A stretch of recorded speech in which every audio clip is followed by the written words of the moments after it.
and some of us know all too well that this time of year can be difficult on our mental health. Lauren Marshnickel is a registered psychologist and joins us to discuss the winter blues and ways to cope. Thank you so much for coming in and joining us, Lauren. Oh, thanks so much for having me. So why is this time of year challenging for people? It's challenging for not everybody. For some people adapt really well to this time of year, but to some, about 15% of the population, they'll experience something called the winter blues.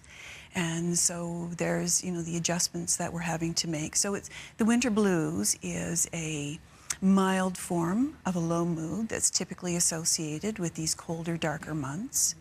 And oftentimes because of the shorter daylight hours and because we have colder weather.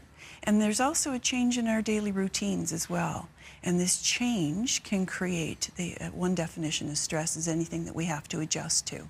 Right. And so some people adjust easier than others. Okay. Now, that's what you're saying seems to make perfect sense. And it's interesting that only 15% of the population actually experiences this, because I think, well, maybe on any given day. Like today's really It fluctuates, cold. yes. It is more challenging to get out and about. But for sure, when do the winter blues become something concerning where we should be looking for professional assistance with this? Oh, that's a really good question. There's a difference between the winter blues and seasonal affective disorder. So winter blues is something that's very temporary, and it can actually be changed through some of the daily activities that we do, some of the lifestyle changes that we make.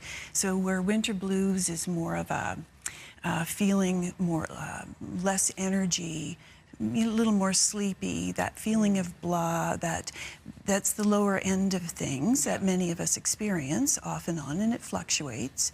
But when it moves into seasonal affective disorder, that's actually now taking it to a different level. So this is actually, seasonal affective disorder is a subtype of depression or a form of bipolar as well. And so when the symptoms start to now interfere with your daily functioning, so when it's interfering with your work or school or social life, you're starting to disengage. This low mood is persistent over a period of 2 weeks and beyond. That's when I would encourage people to reach out to healthcare practitioners. Perfect. And somebody like yourself, you've been doing this work for 25 years, so you can recognize what's going on and help guide people to some therapies that can help them. For people who are experiencing the winter blues, let's talk about things people can access themselves at home. What are things people can do to help get along better this time of year? Absolutely. Well, the thing about the winter blues, there's a lot that we can do. So one of the first things we want to do is kind of look at the wellness wheel and make sure that we're eating really well and that we are getting good sleep. Not too much sleep, but not too little sleep. About 7 to 9 hours is typically recommended.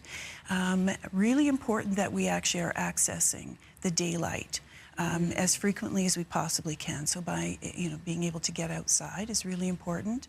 And our bodies are designed to move.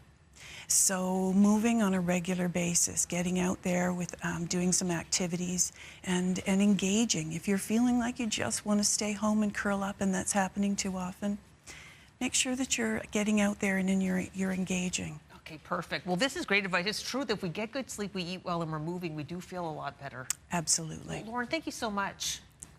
I appreciate you coming in. We put information about Lauren's practice on our website as well.